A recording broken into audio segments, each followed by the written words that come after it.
So yun mga Rusi, update ko kayo sa mga bagong repo units natin dito sa Rusi, Tugigaraw branch. Yan, meron nga tayong Flash 150 na kulay blue, 2022 model to mga Rusi.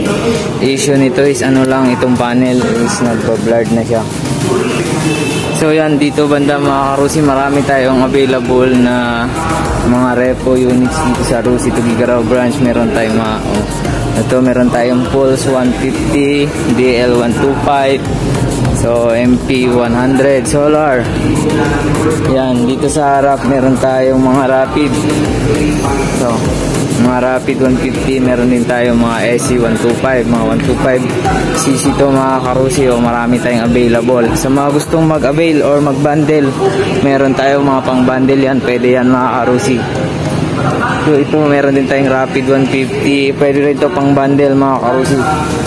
Sa mga naghahanap ng mga DL 150, meron tayong tatlo na available dito. Saka sa mga gustong mag-avail ng DC 175, repo din to mga Karusi, meron tayong dalawang available dito sa Rusi, Tugigaraw branch.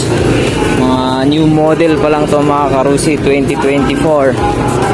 Naka-register pa to mga Karusi. Tsaka itong ating Titan 250, yan mga Karusi, available din dito sa Rusi, Tugigaraw branch. Tsaka meron tayong available na mga RFI 175. Sa mga naghahanap ng RFI 175, meron tayong available dito, tatlong kulay black at saka isang kulay gray. Sa mga gustong mag-avail, PM nyo lang ako sa aking Facebook page na Alfred Alama TV.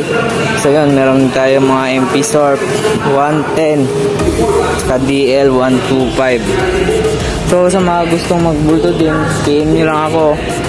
Lahat ng unit dito pwede nating ibulto mga Karusi. So lalo itong mga scooter natin, pwede ito pang bulto mga Karusi. Sa mga gustong magbulto, PM nyo lang ako sa aking Facebook page na Alfred Alama TV. So yan, marami tayong available ngayon. Yan.